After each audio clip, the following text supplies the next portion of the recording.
Hola amigos, ¿cómo están? Hoy en Ave Resiliencia tenemos al maestro Enrique García Díaz.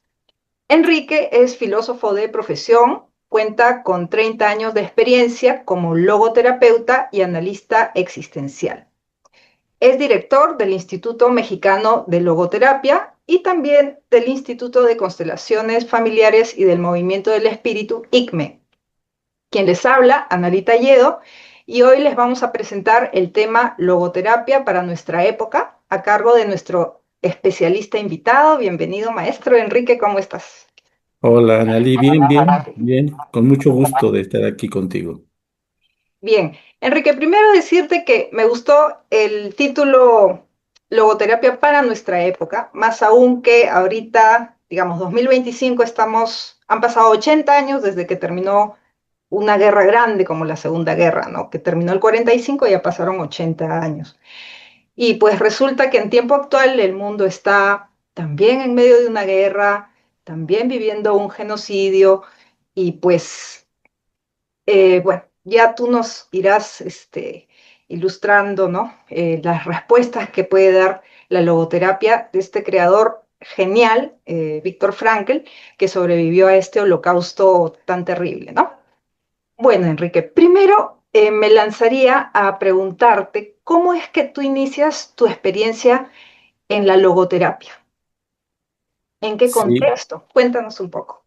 a ver, mira, me voy a ir muy atrás, me voy a ir como a la época en la que yo estudiaba en el Colegio de Ciencias y Humanidades, la preparatoria, y recuerdo mucho que en esa época, pues obviamente siendo joven, pues la crisis existencial que yo vivía era fuerte.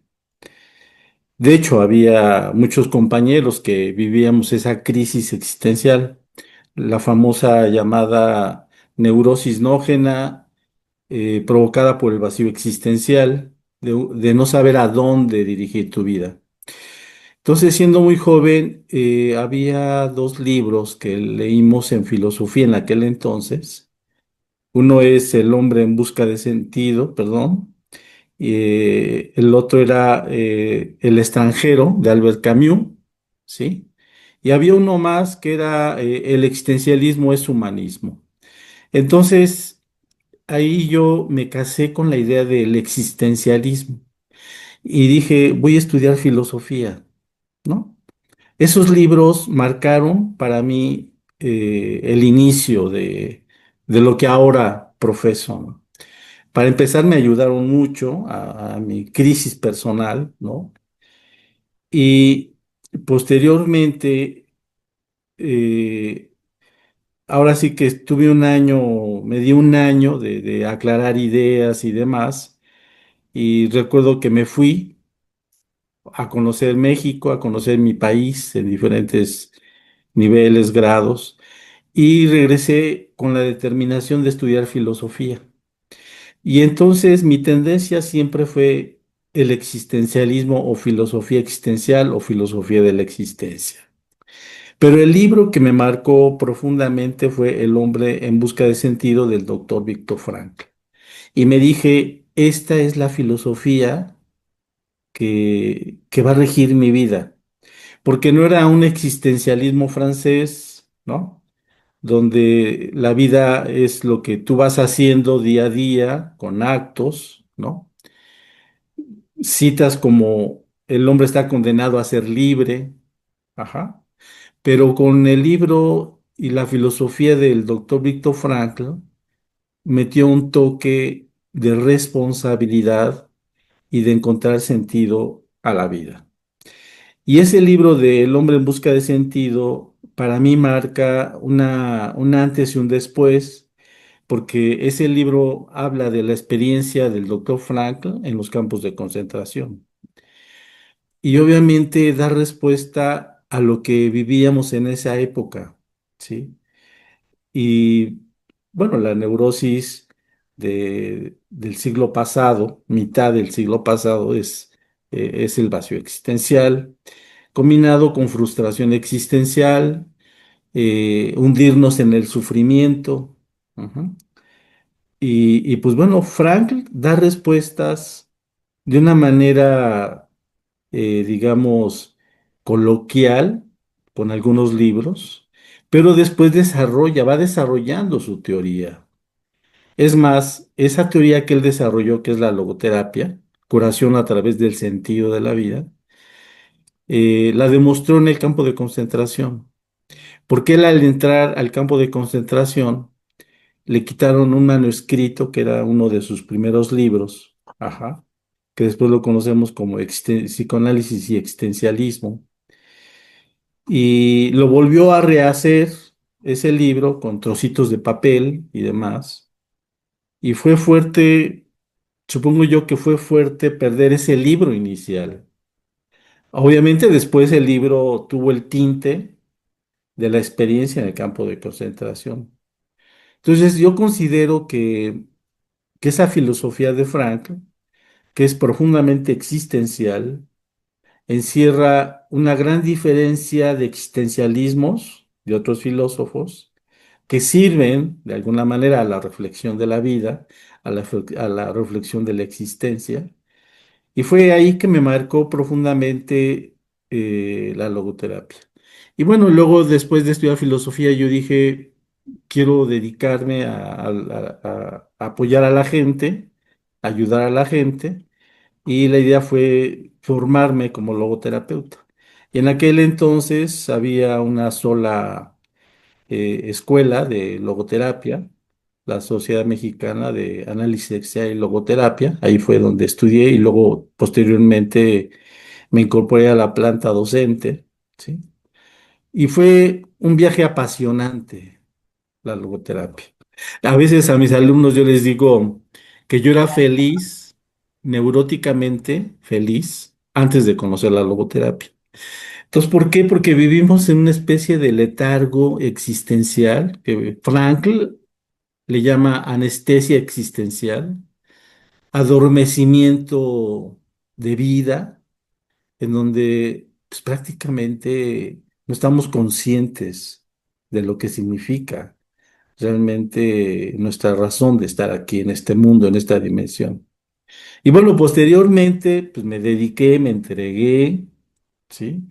Empecé con un consultorio, luego con el instituto, y es el único que hay en el mundo, logoterapia grupal, porque yo me dije que me quería dedicar a la logoterapia de grupo, ¿sí? Ese fue mi plus o mi aportación, por decirlo así.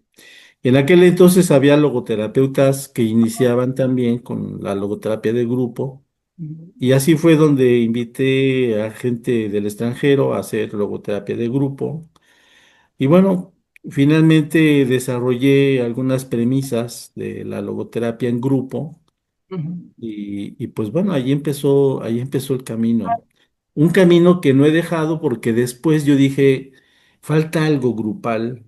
Y entonces las constelaciones familiares le agregaron algo importante.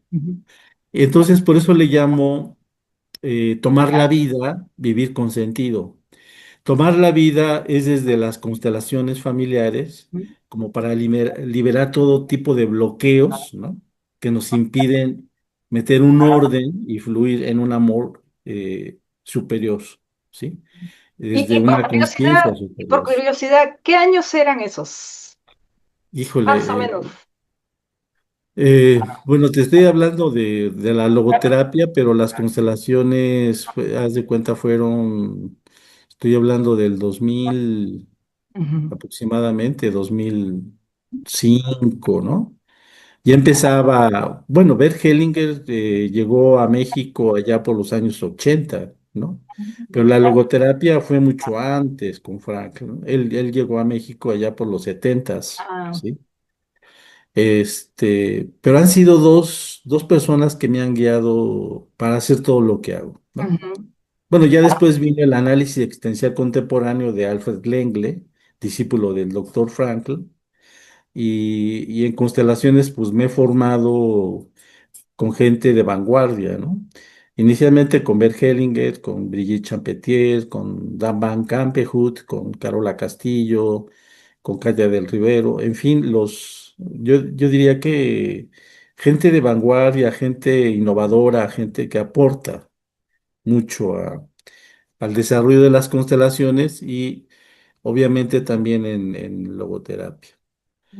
Y bueno, ese es el camino así inicial, donde yo me hago cómplice de querer fusionar o querer encontrar los puntos en común Ujú, entre Viktor Frankl y Bert Hellinger, ¿de acuerdo?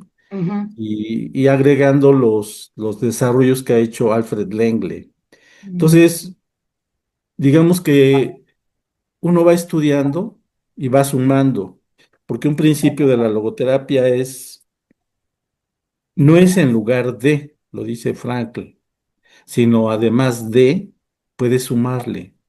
Entonces, no es quitar lo que se ha hecho, lo que han dicho, lo que se ha profesado en otras líneas terapéuticas, sino que además de eso está la logoterapia. Entonces, digamos, esas herramientas, esas filosofías, se colocan en una esfera del ámbito espiritual completamente. Y cuando hablo de lo espiritual, al igual que lo dice Frankl y Bert Hellinger, es un mundo auténticamente humano, ¿sí? Donde el ser humano aspira a una conciencia superior, ¿sí? Y no es un tanto adquirir o hacer conciencia, sino más bien conectar ujú, con eso que está ahí, con eso que le llamamos lo más grande o el suprasentido desde Viktor Frankl, ¿de acuerdo? Entonces hay muchos puntos en común, hay muchos puntos donde no convergen, pero son más los que hay en común que los que no coinciden. Entonces, bueno. Por ahí está el camino, Anali, por ahí está. Te podría hablar de mi experiencia personal, de cómo era mi entrega total, ¿no? Porque Lengle también empieza hablando de la vida en términos de la entrega o me presto, ¿no? Te prestas a la vida o te entregas a la vida.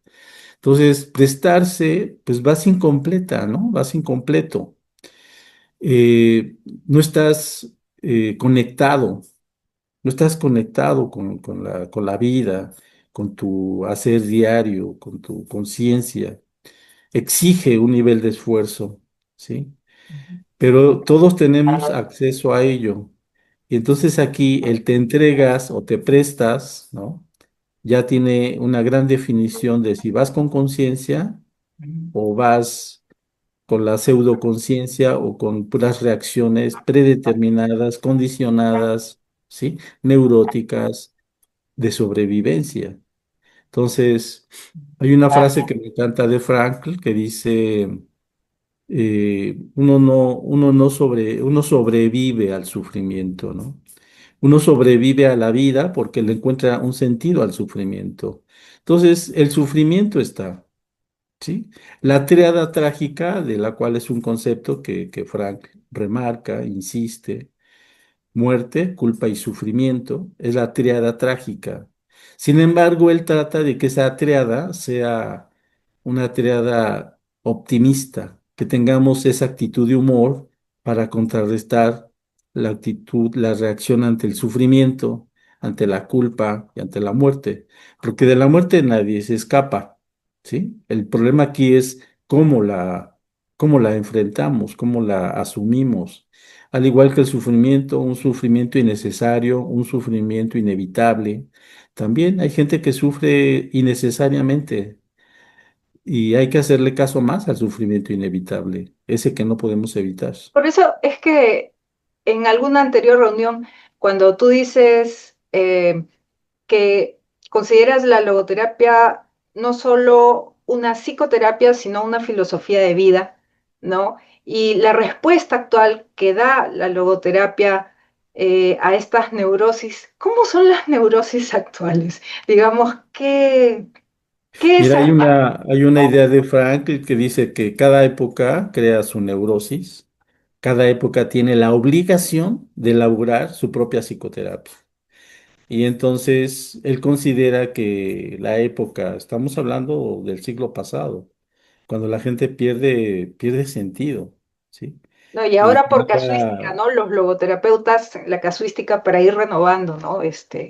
claro, Lo que van encontrando. sí, por ejemplo, hay la apatía o el aburrimiento, que son dos conceptos que dejan ver claramente que hay un vacío. El aburrimiento es una falta de motivación hacia la vida. Y la apatía es un desinterés total por algo que te puede interesar en la vida, ¿sí?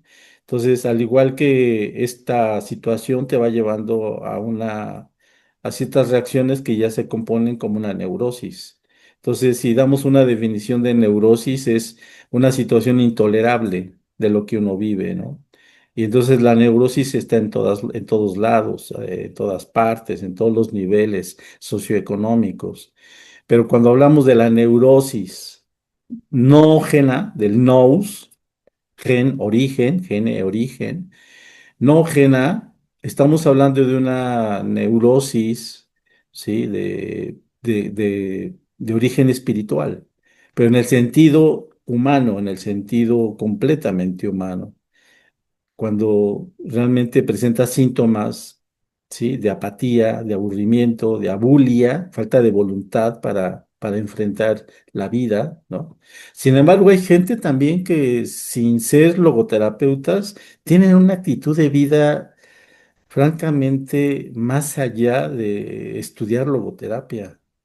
Porque sí, también debo de confesar que la logoterapia se puso de moda en un momento dado y entonces era así, soy logoterapeuta o estoy estudiando logoterapia y era parte de la neurosis, parte del vacío, de llenar un vacío, como no se tenía nada que hacer, pues estudiabas eso, aunque al final, pues sí entrabas en una crisis del despertar de conciencia, ¿no? O de conexión con la conciencia a un estado de conciencia. ¿No?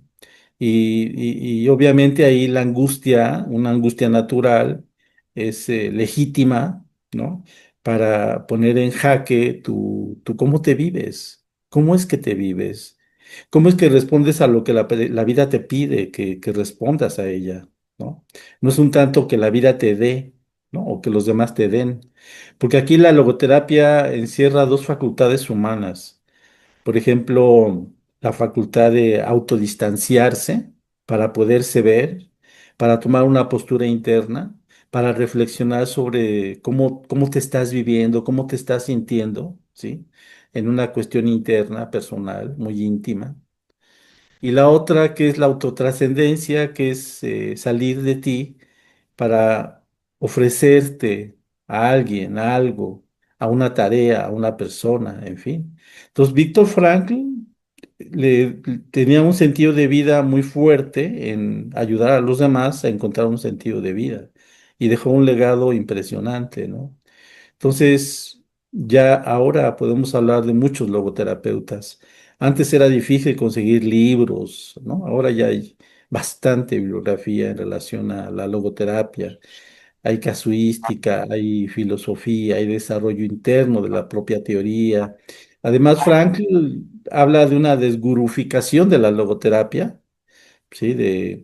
De no quiere gente que repita, sí, y que así como robotitos o como periquitos repitan las ideas, sino que realmente reflexionen, puedan innovar, ¿sí? Puedan inventar, ¿sí? Desarrollar la logoterapia desde adentro y relacionar la logoterapia con otras áreas, ¿no?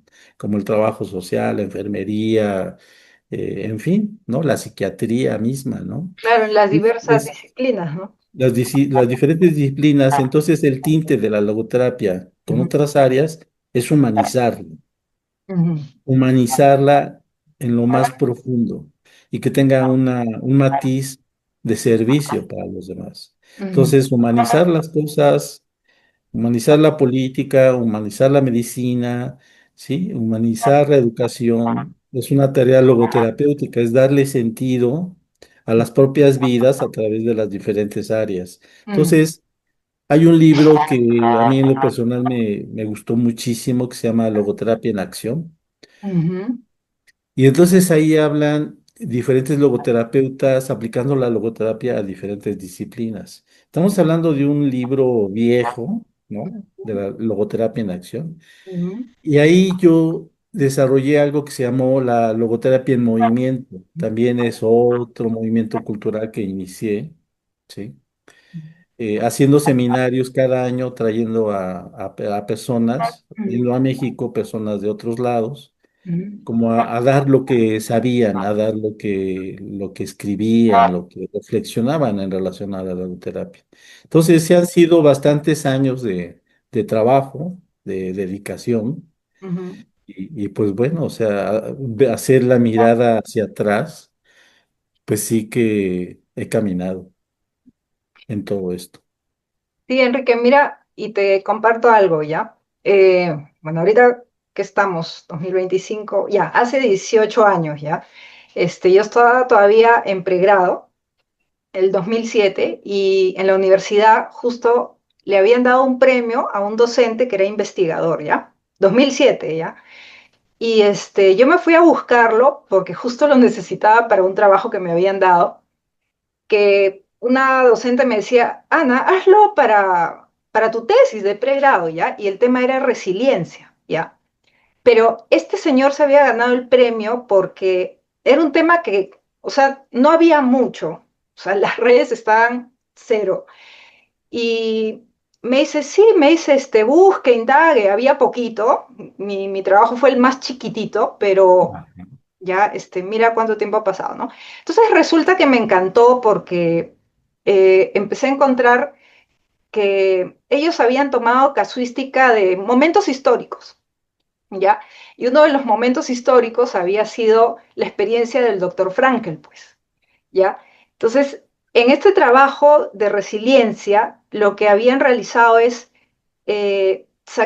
tomar el perfil de las habilidades de las personas resilientes. O sea, eso era lo rico de esto, ¿no? Todas las habilidades. Entonces estaba, por ejemplo, habían 12 que eran las básicas, ¿no? La capacidad de adaptabilidad, flexibilidad, el saber regularse, ¿no? El manejo emocional, la empatía, ¿no? La habilidad de relaciones interpersonales, otra era la resolución de problemas, la conciencia de apoyo sólido, ¿no? La red de apoyo y el sentido del humor, pues, ¿no? Que era el que más me gustó, por cierto, porque justo acá, mira, acá tengo un libro viejo del sentido del hombre en busca del El sentido. hombre en busca de sentido, sí tienes la edición viejita, ya vi la Recontra portada, viejita. sí. Entonces, acá hay un capítulo que es la vida en el campo, ¿no? En el campo de Ajá, concentración. Y ahí hay una parte que él coloca, ¿no? Dice, los intentos para desarrollar el sentido del humor y ver las cosas bajo una luz humorística son una especie de truco que aprendimos mientras dominábamos el arte de vivir, pues aún en un campo de concentración es posible practicar el arte de vivir aunque el sufrimiento sea omnipotente, sí, ¿no? sí. A ver, por favor, acá Híjole, pues, no, pues, es que ese libro, El hombre en busca de sentido, siento yo que es incluso es un libro que hizo en pocos días, con, eh, con pocas, digamos, secretarias que le ayudan a hacer la transcripción de lo que va dictando. Un libro que hizo para expresar todo su conocimiento. Inicialmente se llamó La experiencia de un psicólogo en un campo de concentración. Después ese libro lo estaban buscando, sí, para desaparecerlo, porque estaba dando testimonio del campo de concentración, y le sugirieron cambiarle de nombre, El hombre en busca de sentido, y ponerle una segunda parte que viene siendo los conceptos básicos de la logoterapia.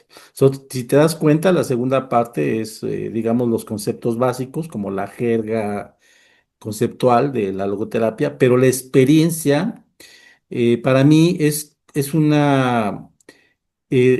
tiene una estructura mítica, porque es la entrada al campo de concentración, la estancia en el campo de concentración y la salida.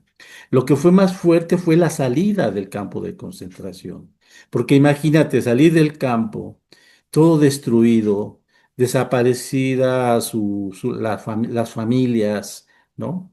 ya no es lo mismo, ¿sí? Entonces, muchos entraron en una situación del suicidio, porque ya no encontraban qué hacer después de la salida, ¿sí? Durante la estancia se habla en ese libro de el que se fuma el último cigarrito, ¿no? Cambiaban todos sus víveres por un cigarro. Y el que se fumaba un cigarro era un síntoma de me voy a lanzar a las rejas para que me maten. Punto. Era como un camino al suicidio, ¿sí? Era una forma de suicidarse. Y ahí Frank también maneja cómo se reunían para hablar de sesiones espiritistas, ¿no? Hacían sesiones espiritistas, buscaban el sentido del humor, que cuando salieran de ahí iban a ir al mejor restaurante a pedir el mejor platillo que le metieran, que le iban a decir al chef que metiera el cucharón hasta abajo para sacar el garbanzo. O sea, se reían pues, de lo que vivían ahí en el campo de concentración, ¿sí? Buscaban la forma de... Y el sentido del humor es un recurso de la logoterapia. A muchos se les da de manera natural, ¿no? Incluso en la formación de logoterapeutas hay un módulo que se llama el sentido del humor, ¿no? Y logoterapia. Y la idea es como romper esquemas, ¿sí? Para introducirnos en ese eje del sentido del humor. Elastizar, ¿no? Ahora sí que podríamos hablar de la neuroplasticidad, ¿no? Como ir abriendo otras formas de trabajar lo que a veces vivimos que es demasiado difícil, demasiado duro. Entonces, Frankl habla exactamente de esa estancia. Y cuando hablo de que tiene una estructura mitológica, por decirlo así, es como la aventura del héroe, ¿no? Es el inicio de la aventura. Y tienes que matar dragones internos y dragones externos, ¿no? Y llega un momento en donde se le llama el encantamiento, donde parece ser que ya venciste todos los dragones, pero no. Es exactamente en la salida cuando se pierde todo, porque se acostumbran a estar en el campo de concentración y de repente sales y Frank, a mí me costó mucho trabajo entender esta parte de Frank, pero pensó en el suicidio cuando salió. Y muchos se suicidaron también, ¿sí? Entonces, no es fácil vivir un holocausto. Siento yo que ahí la logoterapia tuvo mucho peso. Incluso yo esperaba un artículo de él, una conferencia, que era experiencias de psicoterapia de grupo en un campo de concentración. Y ese artículo a mí me dio muchas pautas para desarrollar la logoterapia de grupo, el perfil del logoterapeuta, porque era organizarse para la gente que llegaba en los vagones, ancianos, mujeres embarazadas, niños.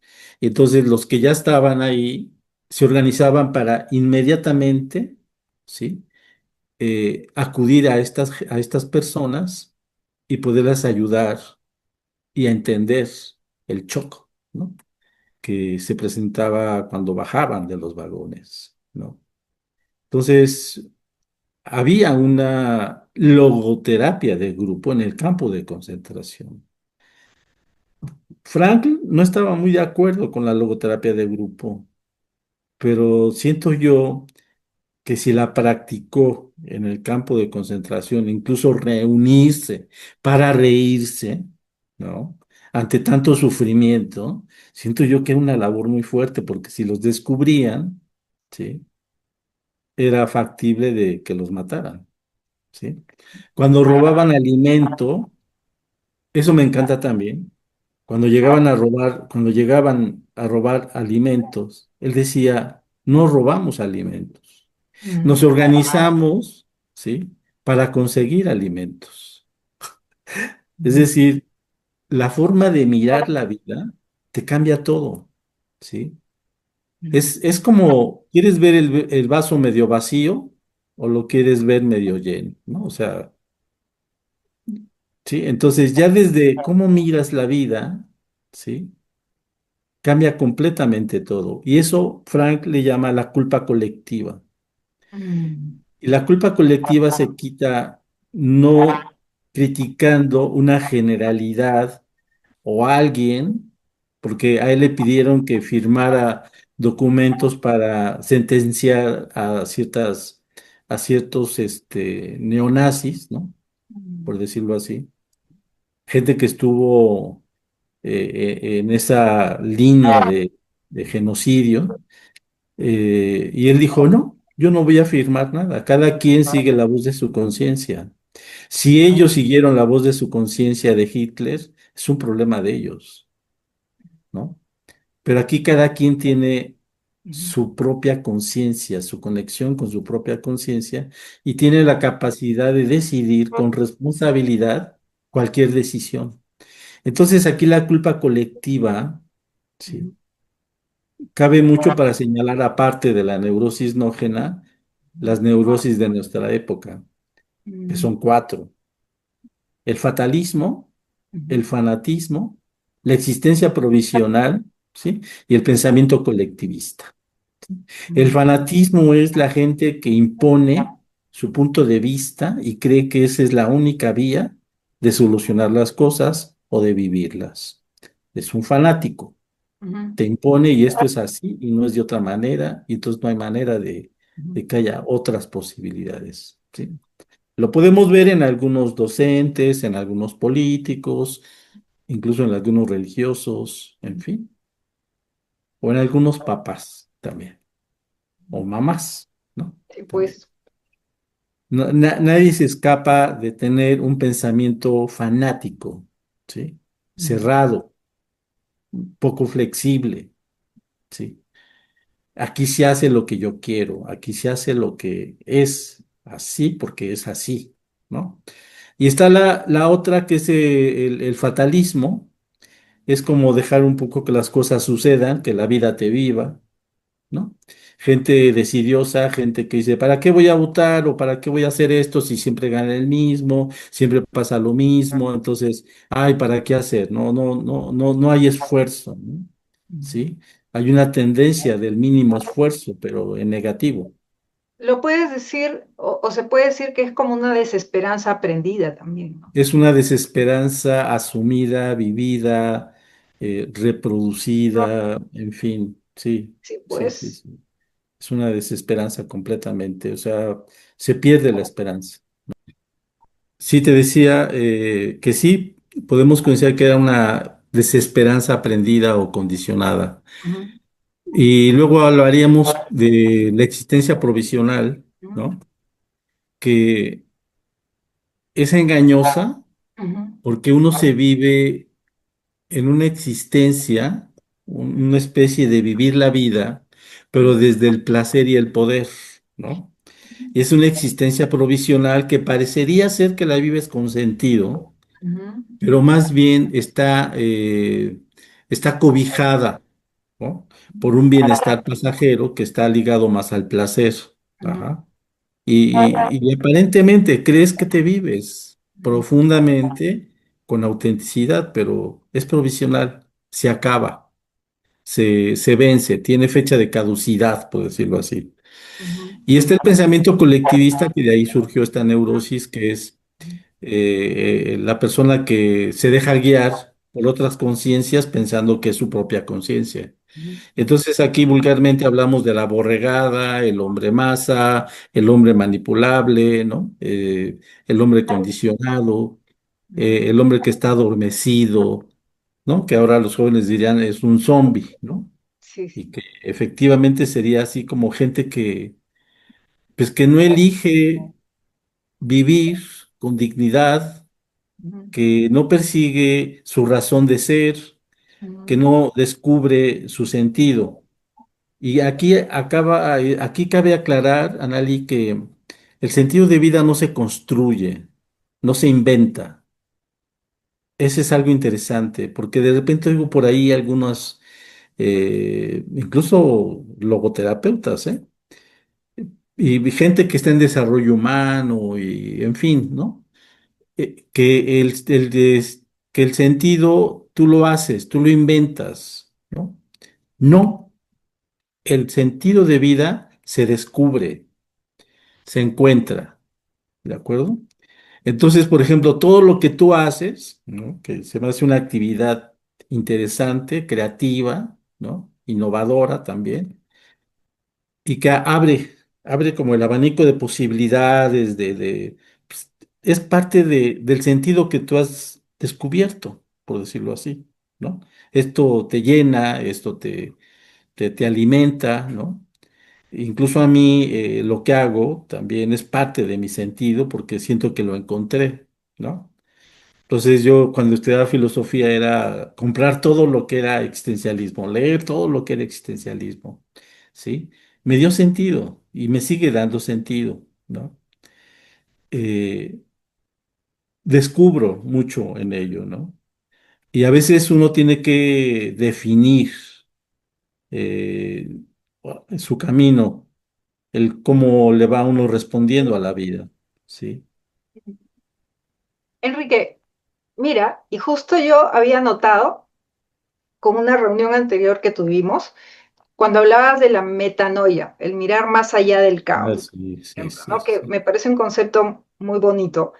Y aparte le asociabas acá una frase que dice, cada quien eh, debe ir tras el descubrir su esencia, su unicidad, y eso detrás, o mejor dicho, la secuencia es encontrar su sentido de vida, ¿no? Sí. Mm. Bueno, aquí en la logoterapia la mirada antropológica, sí, es básica, elemental en una formación logoterapéutica o en una mirada logoterapéutica. Frankl consideraba que todas las psicoterapias tienen un concepto del hombre o de la persona. Aunque no lo digan, ¿sí? Aunque no digan que tienen una filosofía enfocada en la persona, por la forma en la que tratan a la persona, por la forma en la que hablan del paciente, ¿no? Están dejando ver su mirada filosófica de la persona, su mirada antropológica. Entonces Frankl decía que si había esto, había que ser explícitos. Y entonces Frankl desarrolla toda una mirada de la persona, donde maneja una serie de tesis, ¿no? Sobre la persona, donde habla mucho es de, es única, insustituible, ¿sí? Y solamente la persona le corresponde desarrollar todo el camino para encontrar su sentido de vida. ¿Sí? Y esta mirada antropológica es poder ver la unicidad y la totalidad de la persona. La persona es indivisible porque no se puede dividir.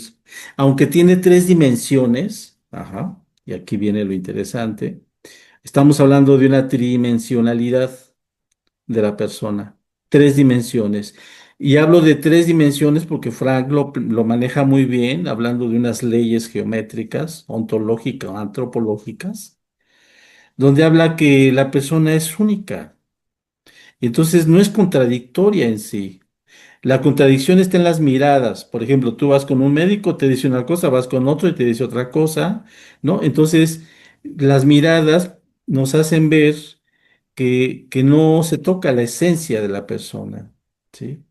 Entonces, cuando miras a la persona, descubres muchas cosas, tanto física, ¿sí? Sí, psíquicamente y espiritualmente, ¿sí?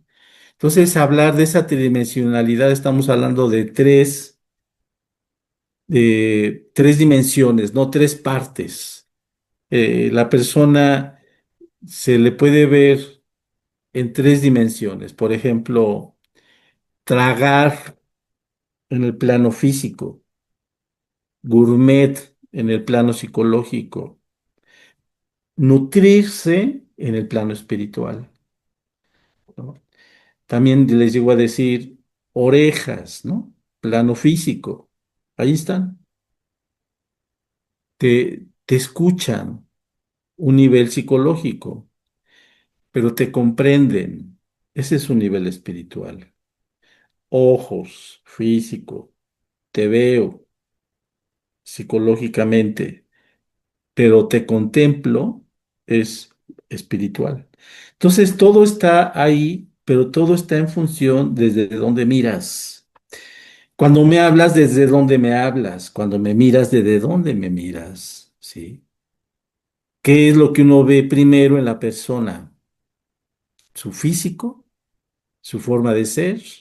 ¿Sí? ¿O la actitud que tiene para con la vida? Entonces, hay gente que se encarga de cuidar el físico nada más. Hay gente que le agrega la parte de lo psicológico para sentirse mejor, pero descuidan mucho la actitud que pueden tener para con los demás. Eso es lo importante, ¿no? La actitud que tienen ante una respuesta que la vida pregunta. Y Ujú, aquí la pregunta copernicana de la que nos habla Frankl es, no le pidas más a la vida, ¿sí? ujú, Responde a lo que la vida te está pidiendo en este momento. Entonces hay gente que les haces esa pregunta y yo digo, a ver, Analí, ¿qué te está pidiendo ahorita tu ave resiliencia, por ejemplo? ¿No? ujú, ¿Qué te está pidiendo la vida en este momento? ¿No? Con esto que estás viviendo, ¿qué te pide la vida? ¿No? ujú, Entonces ahí viene la confrontación de elegir libremente con responsabilidad, ujú, asumir las consecuencias de la elección que tú eliges, ¿no? Bueno, de la elección que decides, ujú, ¿sí? Y asumir las consecuencias de hacerlo. ujú, Ahora, mucha gente se queda en la elección y no lo lleva a cabo, ujú, porque el sentido de vida también se construye con acción, no con no con la simple percepción, sensación y pensamiento, o sea, tienes que llevarlo a cabo. Y es ahí donde se habla del esfuerzo, ¿no? ujú, Del sobreesfuerzo. No se consigue nada más pensándolo, ¿no? Se requiere acción. así es. Entonces, la acción en la logoterapia, porque es una psicoterapia hasta cierto punto confrontativa, Ujú, no agresiva, confrontativa, porque te pone con tu realidad para que respondas a ella, ¿no? Y hay gente que se espanta, nos espantamos cuando vemos la realidad. Tienes que tomar una decisión, tienes que tomar una postura interna y ahora decide. A eso le tememos, sí, ¿no? de hecho, ya es más profundo, es más lo que dices, ya no es sino un compromiso neto, ¿no? No solo implicarse, sino comprometerse, ¿no? Ya es más Sí, profundo, más, bueno, ya más la persistencia, ¿no? El sentido de la vida. al sentido de la vida, exactamente. Sí, ahora cuando hablas tú de la resiliencia, pues la logoterapia es una terapia, Ujú, no se queda en el plano psicoterapia, por eso es logoterapia, ujú, logos, sentido, ujú, no se queda en el proceso intrapsíquico, ujú, sino que es una relación con el mundo. Entonces, cuando se habla de la resiliencia, que es un concepto que se retoma de otra ciencia, ¿no? ujú, De la ingeniería, sí, sí. se habla de la capacidad de resistir, Ujú, ¿no? Ante una situación vivida. Eh, Te puedo hablar de consultantes que han vivido cosas difíciles, ujú, muy difíciles, y que al final han salido adelante con una actitud ante lo vivido, ¿no? Muerte de hijos, en fin, varias situaciones de vida. ujú, Eh, entonces, cuando se habla del sentido del sufrimiento, es exactamente el trabajo de la resiliencia. ujú, Entonces hay refranes como, no sé, no te rajes tabla que te quiero para viga, ¿no? O sea, es sí, algo así como, tablita, no te me rajes, te quiero para viga, ¿no? Un vigón, o sea, para aguantar, para resistir, ¿no? sí, Aunque también cabe la posibilidad de decir hasta dónde son mis límites. Entonces también hay que reconocer los propios límites, ¿no? Lo que va contigo, lo que no va contigo. Por eso las dos facultades del autodistanciamiento, que es la postura interna, qué puedo, qué no puedo, qué sí quiero, ¿sí? Y hacerlo, que es la autotrascendencia, hacerlo. por el bien mío, por el bien de todos, ¿no? Entonces, eh, esa mirada de poder y de no poder Ujú. y que está relacionada con el sentido, ¿te da sentido? Hazlo. ¿No te da sentido? No lo hagas. Mm. Pero a veces estamos haciendo cosas que no nos da sentido y lo hacemos. Y a veces es un sistema que te empuja a hacer las cosas por inercia, como dices, como un zombie en automático, ¿no? Sí, en una anestesia existencial completamente. ¿Qué es lo que estamos viviendo ahorita? Sí, sí, O en sea, verdad, estamos desconectados completamente de la parte humana, ¿no? Se está perdiendo los valores, se están perdiendo, bueno, si se pierden los valores, obviamente el sentido también, ¿sí? sí, Ahora, los valores, podemos hablar de los valores y la relación con el sentido de vida, que no es lo mismo, sí, ¿sí? incluso a Un mí valor, me da mucha un pena, valor, ¿no? Que sí. el mismo sistema, por ejemplo, empuja a debilitar los lazos familiares, ¿no? ¿No? Sí, sí, sí, incluso en la misma familia se encarga de romper También, los valores básicos también, sí, también, no te creas, no solamente afuera en el exterior, sino también desde adentro, ¿no? sí. Entonces, eh, hay otra idea que es de una actitud anormal en una situación anormal es normal, ¿no? Ah, bueno, claro, claro, Y eso lo reiteraba Frankl. Una, una actitud anormal en una situación anormal es normal. Entonces, que en la familia se rompan los valores, se rompa el sentido, ya es normal.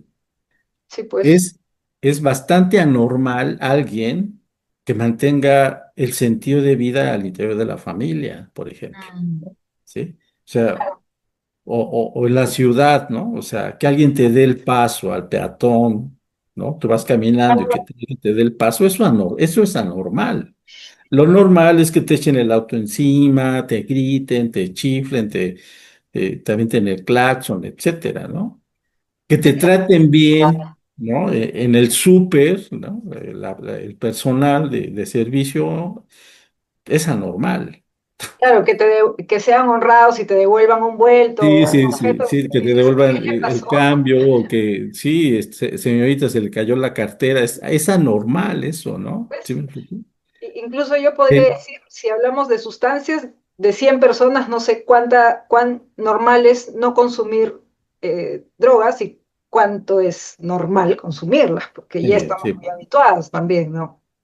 También ahorita resulta para los jóvenes eso, que es muy normal que todos ingieran alguna droga.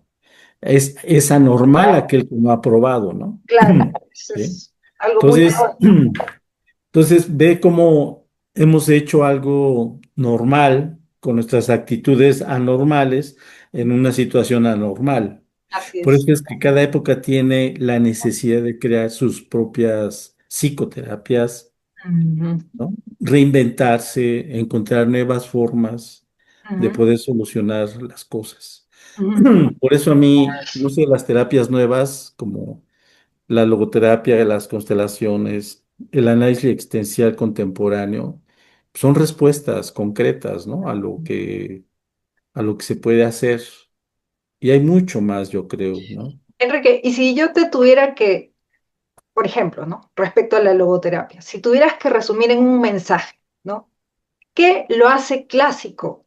¿Qué hace clásica la logoterapia y que la abrazas tantos años y que la difundes en tu labor de servicio, en tu trabajo?